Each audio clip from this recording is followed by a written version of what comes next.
All right, what's happening, everybody? Everybody, yeah, yeah. What's happening, beautiful people of the Grams? This is your homie, Jose Trujillo, the world's greatest living artist, the one and only, the mucho macho, the numero uno, baby. Numero uno. Be careful out there. Be careful out there when you see someone like me. They are not me. I am the numero uno. Okay, let's do painting.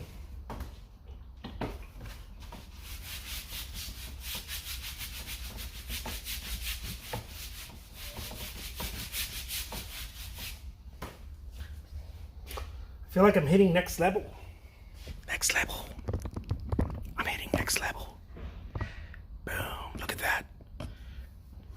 Dude, not only am I like super handsome, I can paint super well. I got all the things in my what do they call them?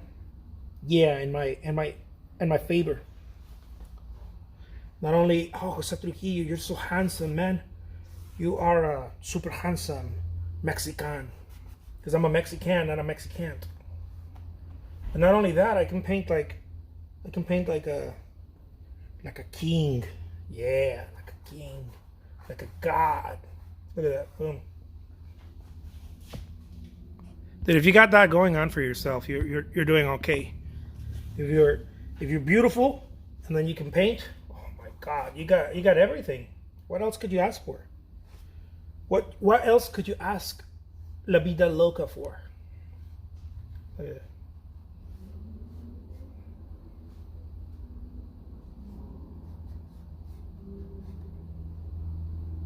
I'm just saying.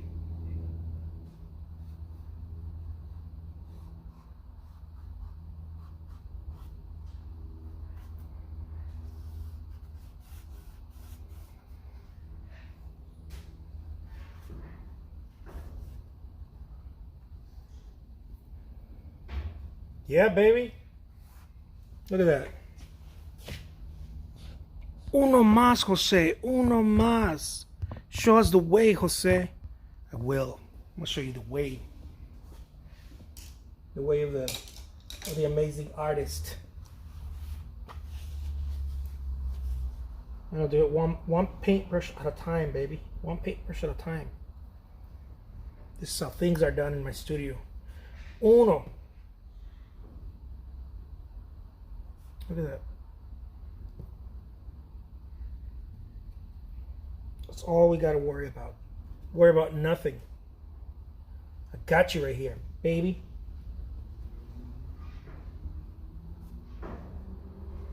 Look at that.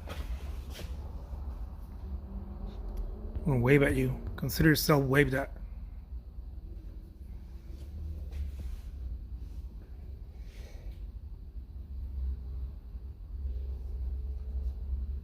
By the way, I'm looking to hire an assistant in my studio. If you know anybody in the Tucson, Arizona area that wants to work with the world's greatest living artists, let them know. I'm not easy to work with, by the way. Okay, I will put your butt to work. You will work. You will work here. Sometimes people have this idea that they're coming to an art studio and it's gonna be like chill. It is chill, but we do have to get work done. Lots of work done. It's the way of the world's greatest living artist. Just saying. I'm just saying. Just putting it out there. For those people that are like, man, I have a friend, I have a partner, I have a sibling who lives in Tucson, Arizona. Man, they would love to work for the world's greatest living artist, Jose Trujillo. Yeah, if you want to, DM me. I'm looking for people, man. I'm looking for people to hire.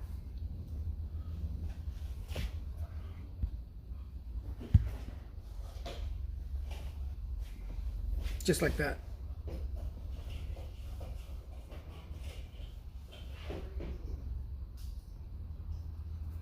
Look at that. Boom.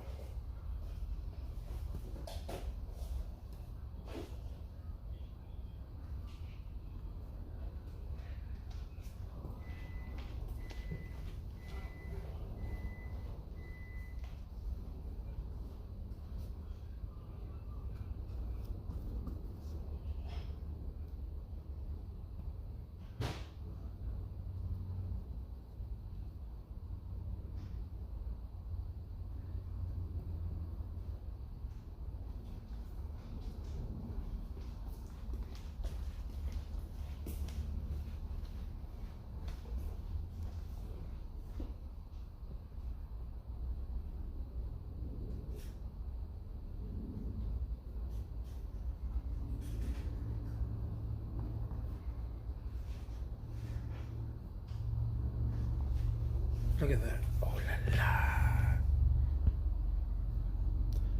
I'm glad you're expanding your business. Oh, thank you so much, Neiman. Yeah, it's I keep saying Neiman. It's Tom, right? I don't know why I keep saying Neiman. I forget. I apologize. Yeah, I'm looking to expand it in all directions, right? All directions. Social media, painting, online shops, all directions. Seasonal packaging. Seasonal packaging. Yeah, we need some seasonal packaging for sure.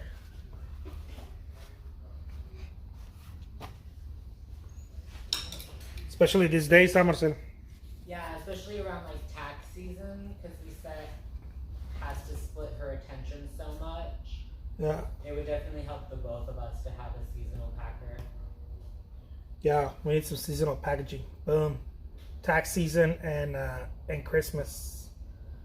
Christmas. Or what do we call this? Holiday season, because it's not just Christmas, it's different holidays that are being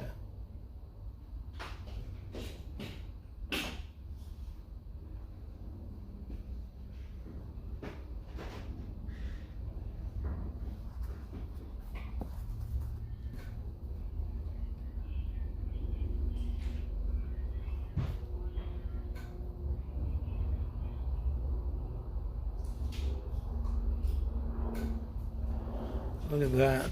Ooh la la.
Boom.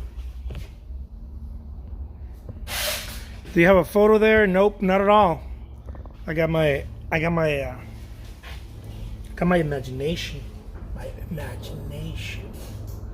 No photo whatsoever. I'm the world's greatest living artist. I don't need a photo. The world's greatest living artist does not need anything to get that thing going. I only need my hands and a little bit of enthusiasm. And then boom.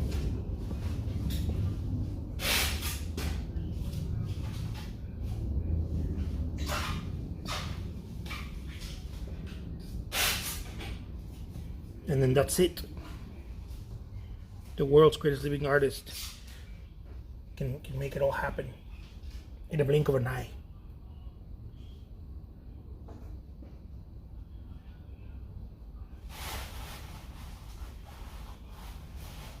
Look at that. Are you squinting your eyes while painting? I used to, not anymore. Honestly, I don't need to do that, but I used to. I did that for years. I did that for many years. I used to squint my eyes. It's how you capture the value. Especially when you're painting in this form. Especially when you're doing some sort of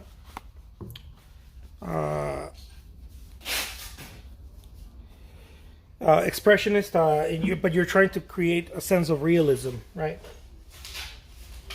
you're trying to create a sense of realism, there is that eye squinting thing happening over and over. Not for everybody, but for me, for sure. It was something that I felt necessary. But as years have gone by, I haven't need to do that at all anymore.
Look at that.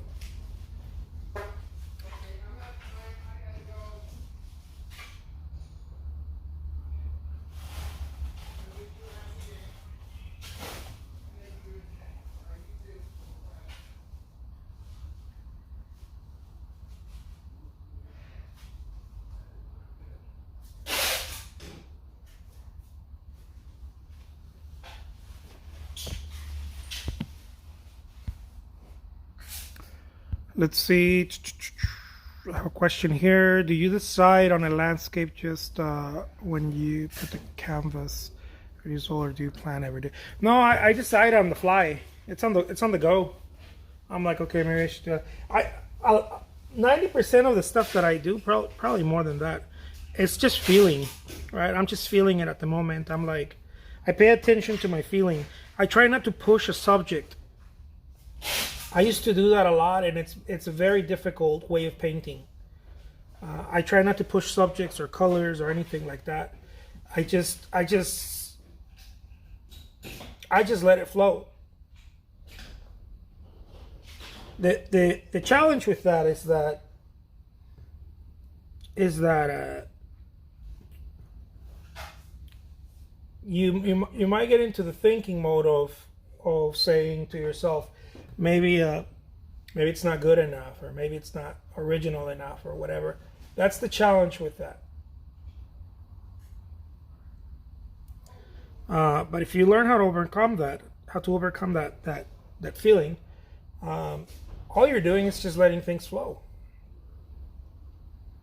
Today, as I paint, that's really, I know my job is just to let things flow. There is no right or wrong way of painting it. For me, right? There is just painting it. And if I just paint it, at some point I'm gonna be like, oh man, I want to paint a little bird, right? I might be inspired to paint a little bird, but I listen to it. I don't try to force it. I don't go, oh, okay, I'm gonna paint the bird now, because I may not want to do that. I may not want to paint the bird, but I'm forcing myself, and so it tends to kind of ruin things a little bit. It puts pressure on things. It's one of the reasons I'm not a very big fan of commissions, but I do get them a lot. So it's part of how I make a living as an artist. But I'm not a fan of commissions. Hello, say how long it usually takes for your paintings to dry before you can ship them. About 2 to 3 weeks. This time of year, it's about 3 weeks before we can ship anything out, because it's the colder it is, the longer it takes for oil paint to dry, and so it just takes longer during this time of year.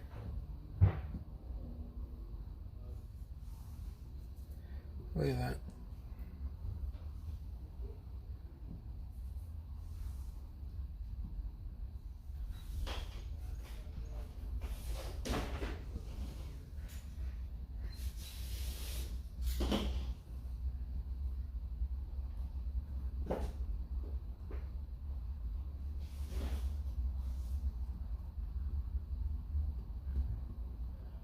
What's happening, Diana?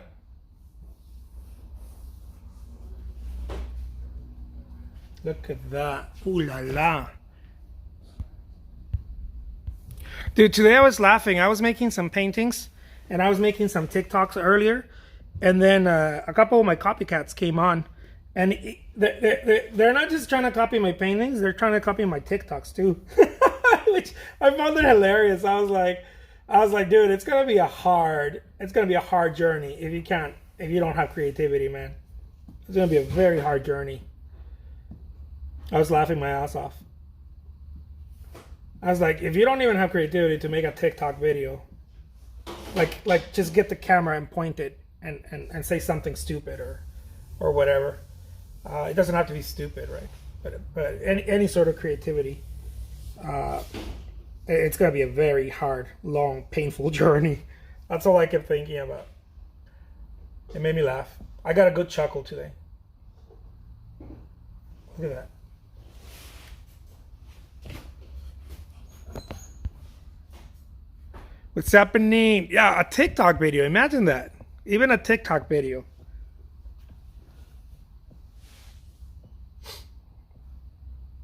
I was like, dude, that's some silly shit right there.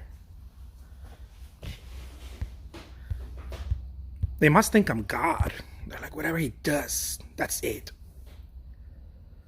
Your painting's awesome. Thank you so much. Tom says commissions are horrible. Slow down. Torture. They really are sometimes. I'm telling you, copycats get no respect. They really don't. It's hilarious. It's really funny. I was like, dude, at least have the dignity to come up with your own TikToks. If you're going to copy my paintings, if you're going to copy the style, if you're going to use the same brushes, if you're going to call yourself almost the world's greatest living artist, at least have the decency to come up with your own TikToks. It's hilarious. It's part of the je ne sais quoi. Dude, I was told by a friend of mine, that's a sign. He told me, dude, as soon as you start getting copycats, like real copycats, like people that are following every step you take, he told me, you're on your way, kid. I was like, yeah. But let them come to me. They're gonna help me pave the way. Let's see, I've never have installed TikTok up by the time I thought to give it a try. India, my country, banned the app. Oh, okay, gotcha. Yeah. Yeah, I've heard, right, that it was banned. I don't know what countries, but I knew India was banned. I don't know what other countries. The TikTok is funny because it's just like any other app. You gotta use it. Like, people are always asking me, hey, how do you grow an audience on Instagram or Facebook or whatever? And I'm like, I don't think there is one thing. There is one thing if you get lucky, right? Let's say that you have a lot of pull power. You did something and you got lucky, and then you just keep doing that, and you keep getting lucky, right? Because you keep doing that thing that worked. But those are very rare accounts. Most accounts, people don't get lucky. You have to use the hell out of it. Let's see. Diana says, learning not to hate commissions so much lately. Only when the collector starts telling me what to do and how to do it. Yeah, I know.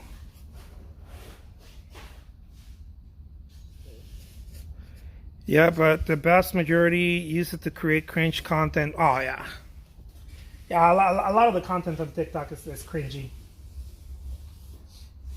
Well, also because you know, I feel like people are not, again, right? It's those places that people are not using it to instruct or share some good knowledge. It's usually some bullshit, some conspiracy theory bullshit, or people just showing themselves in very little clothes, or just just shock, some sort of shock value, or promoting some stupid thing. And what I like is the content that it's funny. I like the funny content. Let me paint another one, guys. Funny content always wins. But it's hard. It's hard to make funny content, right? Because unless you're a comedian or something. Unless you're a comedian, it's a little hard. Let me put another canvas there.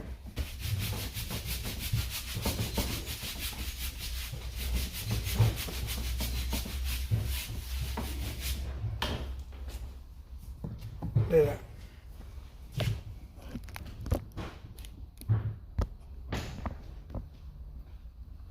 There we go. So I just go and I start dropping stuff, and I don't really care. I'm not. It's kind of like here on if you're confused on social media, you'll try to be careful about what you post. That's because it's not about likes and it's not about follows. Although it looks that way, it looks like it's about likes and follows, but it's not. It's about being seen. It's about being seen, and the likes and follows. It's sort of it's a bit of a wrong metric because it's an immediate metric. It's very immediate. Like, oh my God, I got lots of likes and follows, and so people get excited. But it doesn't mean that those people are going to be buying from you. It does not mean that. It does not mean that those people that are buying from you are going to stay buying from you. It doesn't mean that either. What I've found is what my man Gary Vee talks about to be the most truthful thing out there when it comes to social media. What social media ends up being, it's not necessarily a marketing tool, although you can use it as a marketing tool. It's a branding tool. See, people usually use social media as a marketing tool. Hey, I'm making a painting. Go click on my link, buy my paintings. Right? That's how people use it. And that's one way to use it, but it's very immediate. It's like immediate gratification. The real way of using this thing is I'm painting something, and then I start talking about who I am and my deal and just about me. And not hope that anything happens, and not hope to get likes or follows or anything like that. But keep doing this at scale, right? And then that starts penetrating the market in a whole different way, where you're not necessarily getting paid right away. What's happening is that you're getting a share. You're getting a share, not of the market in terms of income. You're getting a share of the market in terms of branding, where people are. It's going to be harder for people to forget you. It's going to be harder for people to forget you because they're not just looking and scrolling. They're actually spending time with you. When I post something online now, there's people that call me, hey, what's up? What's happening? World's Greatest Living Artist, or BAM, or Uno Mas, right? They start talking back to me. They start talking my lingo back with me. And that's market penetration. That's different. It's very different than, oh, I love the way he paints. It's a completely different approach than, oh, he makes some really nice paintings. Oh, he's really good. Yeah, but you don't know who he is. Right? He's blanketing the market so much that you have no idea who he is. And so there's different ways of doing it. I like the one I'm talking about better, which is the one that Gary Vee talks about. And in this way of doing it, I'm not worried about likes and follows and any of that stuff. I do care about it when I'm thinking about marketing, but not when I'm thinking about branding. And so I'm doing both simultaneously. I'm branding and marketing. If that makes any sense. I hope it does. So, yeah, marketing is just it's short term, and branding is long term. That's all it really means. I said something, people liked it, lots of likes, lots of followers. People click on the link. Marketing. Okay. Branding. They fucking know me.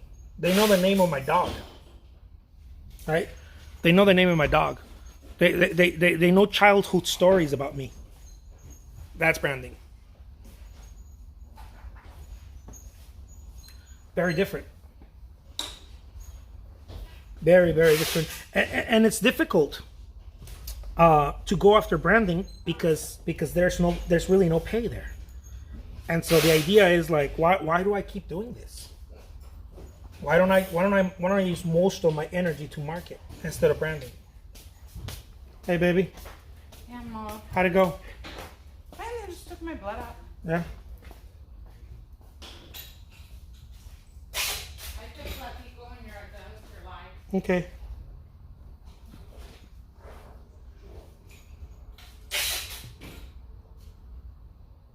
And so it's a whole different approach.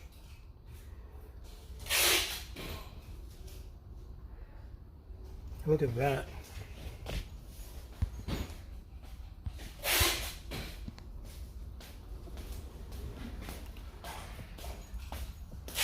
I'm just gonna finish this painting. Okay, here. My wife is here. We're gonna talk about some stuff. Look at that. It's kind of important.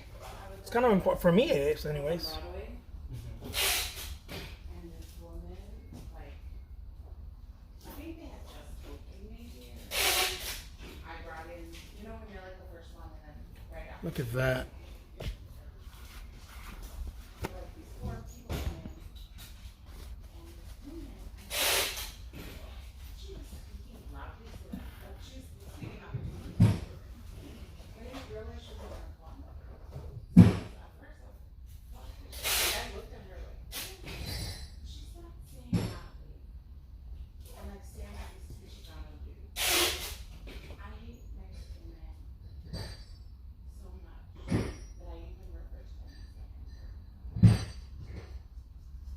Yeah, like the problem of like the layered racism, right? Like, Damn, what happened? I want to know now. and I was like, I'm feeling so confident. you could just say that shit that loud. And I was like, and then I looked at the men and they were like, what the fuck? Everyone was like, because there's only 4 of us in there, right? So like we all heard you. And then she goes on this whole thing, on this whole rant, like this racist rant, and that she is educated, she has a degree from Berkeley in race relations. Oh. Yeah. Wow. That's hard to believe. And so anyways, this rant was a very short-lived rant. Because then the dude was like, you're no Look at better that. than anybody else. He goes and he grabs someone, and when he's going to go grab someone, staff him But down. anyway, let me guess. Wife is Fargo. No, not at all. Not at all. I think she read into a crazy story. And like the security guard escorted her out. And, And she left right away. But then I went to go get my blood work, and the woman who did my blood work, She was just doing some blood work. they were like, Just her doctor sent her to get some blood work. I was like, we all were in the waiting room. I don't know what she was thinking. Like, But she has a story we were that all seems like, come back, and then they seems to be super crazy. We all kicked her out. Yeah. Like, yeah, they were like, we refuse to deal with people like that. Did she get kicked out? And me, like within, like she ranted for like 7 minutes, and then they took her, they sent her out. They made her leave. Now I want to know: Huh? is it Instagram worthy or no? I mean, I guess I don't know. Can, Like, can you share the story with me here? Yeah, so I'm like sitting in the house on Broadway. Okay, like I walk in, I'm the only person. Okay. I'm No. like waiting, Okay. and then like there's 4 of us total, so like 3 people walk in, right? 2 of them are Chicano dudes, and the other Chicanos one's are Mexican American, right?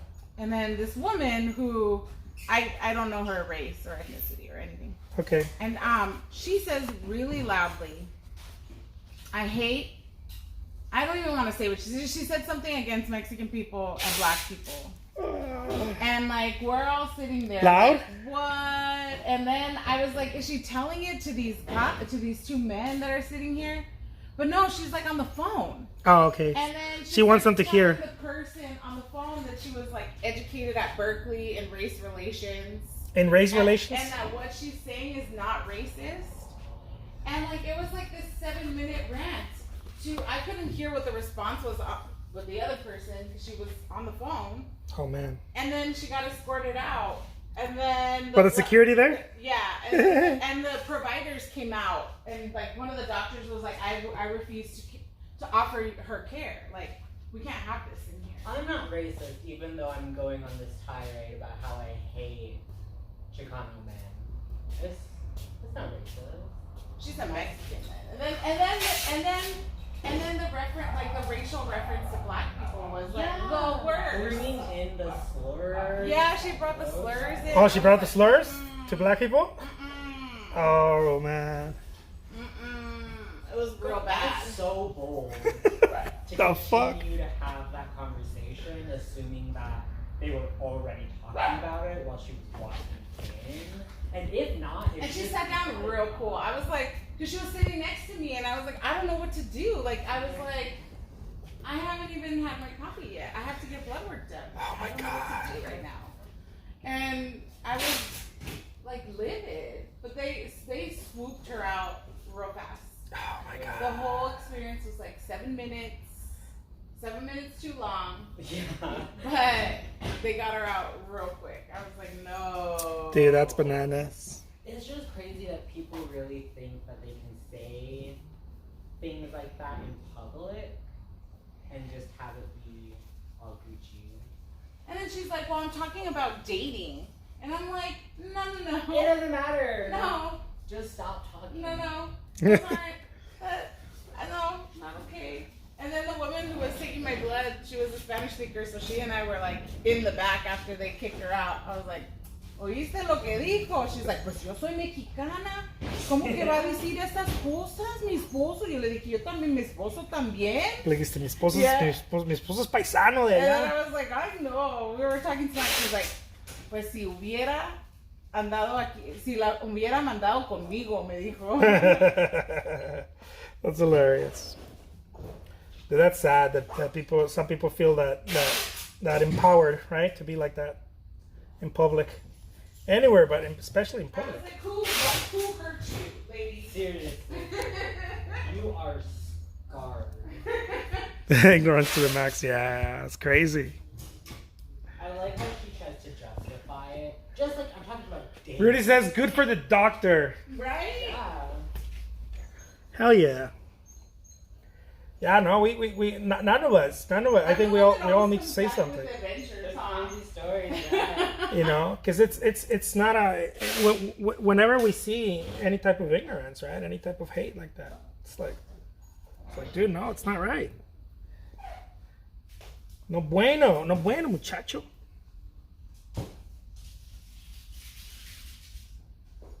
I was like, God is testing me right now. God is testing you. You're patient. He's testing me right now. 'Cause I'm already grumpy. Like, how much can you take? Look at that. Chris says, I honestly can't even fathom what it's like to experience racism. Yeah, no, that's the thing about racism. It's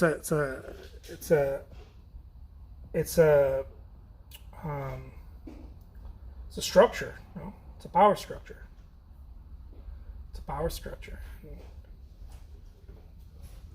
It's a hell of a thing. It's a hell of a thing.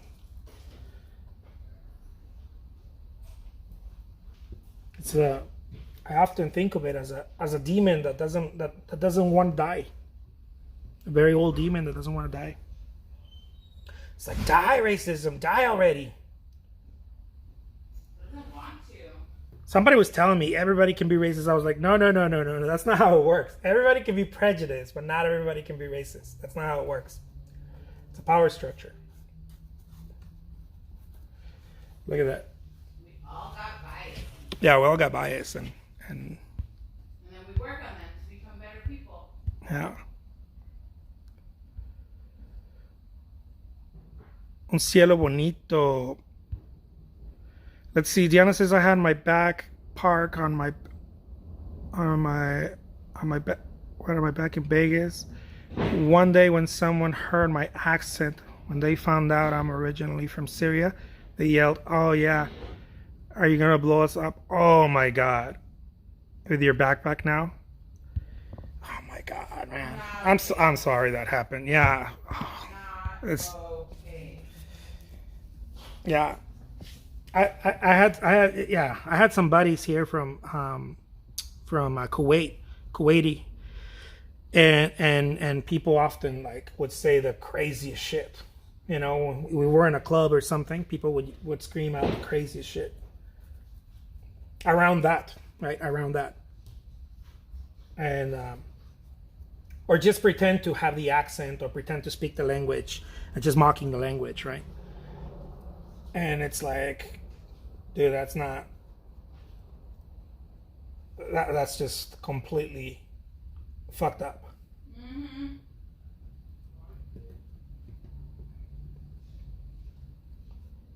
But some people feel empowered to do things like that. You know, like, dude, where do you get the balls to say things like that?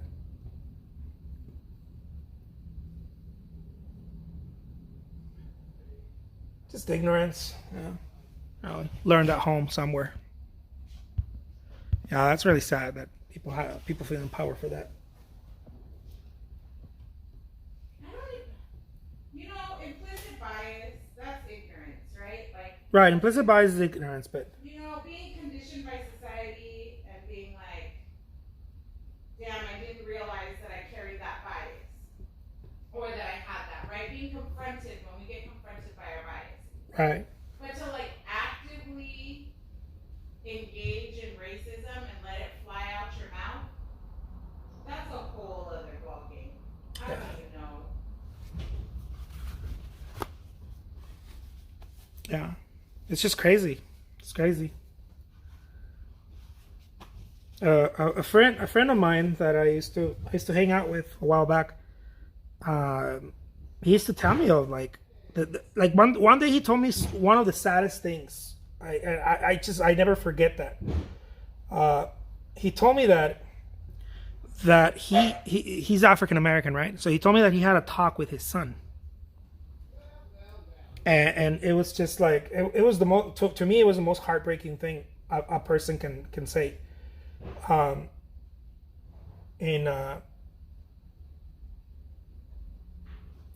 in any environment, you know. He said that as an African American, he had a talk with his son. His son was I think he was about 13 or 14 at the time, somewhere around there. No, he was 11. What? Yeah. He was 11? Yeah, but in black communities, they just call it the talk, right? Yeah, in black communities they call it the talk. Around like being safe with police officers. Yeah, how to act around police officers so that they can stay safe. And I was like, oh shit, man, really? Like, he's like, yeah, dude, like, this is a thing. This is a thing. He's like, this is a thing in black communities. I was like, I can't even stomach that. He's like, no, dude, like, if I want my kid to stay safe, like, I need to have that talk. Like his parents had that talk with him when he was young too. My dad had a similar talk with And this is a 50-year-old man, okay? This wasn't like some people are like, oh, people today. No, this is a 50-year-old man. He was talking to me about this. I So, think people it's in not new. marginalized communities have those conversations with their children. You and I just had that conversation with Daniel Yeah. about needing to be careful and like, Yeah, it's crazy. Mucho loco. but Chris says, that's why we artists, we're here to change the world. The good news, yeah, let's crush your shit. Yeah, I love that.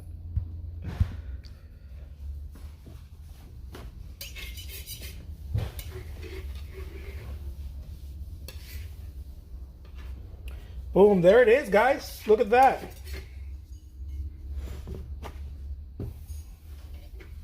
Yeah, I've never even heard of that until my friend was talking to me about it. Never even heard it before. I was like, dude, there's that? He's like, yeah. And you sit there and you talk to your kid about it. You tell them, a police officer, yes sir, no sir, everything sir. Always show where you put your hands. This was about, I don't know. He told me this probably about 8 or 10 years ago, something like that. So this is not like some people think, oh well, because of BLM. No, dude, this is old. This is old, and this is something I didn't know about. That apparently it's a thing. It's a thing. It's very sad that people have to go through this.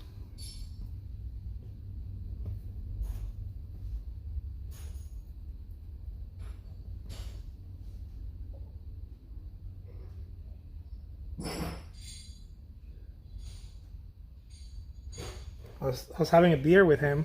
I don't even want to drink anymore. The beer tasted sour after he told me that.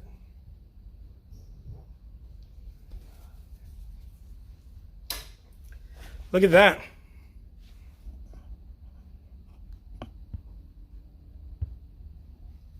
What's the answer? It was a bunch of guys. I blew them an air kiss. They got all confused. You killed them with kindness. I love that. They expected me to get irritated. Yeah. Intimidated, right? Or angry. Yeah. Yeah, they're trying to get something from you. Some sort of yeah. Especially guys, no? Like a bunch of guys like doing that to a woman. Like the fuck, I wish I was there. Chuck Norris style. All right, my friends. Well, there it is. The name is Jose Trujillo. I'm an artist. I'm a super kick-ass artist. And we didn't mean to make things sour. Sometimes we'll say things, but it's life, right? It's life. We have to bring things up. Bring it up. Bring it up. I made it sour. No, you didn't make it sour. I said sometimes because I started talking about what some people go through and whatnot, and I was like, it's sad that people have to go through that. Got it. And a painting video. Got it? But it's important. It's important. Hopefully it doesn't happen at some point in life. All right, my friends. Stay well and sophisticated. Peace out. I'll talk to you guys later. Eric's like, the world is evil. The world can be evil. Eric is like, the world is evil. Yeah. Eric is in the house. In the house. Okay, my friends, We should say stay well and sophisticated and be anti-racist. Yeah, stay well and sophisticated. And my wife is like, and be anti-racist. I love that. All right, peace out, everyone.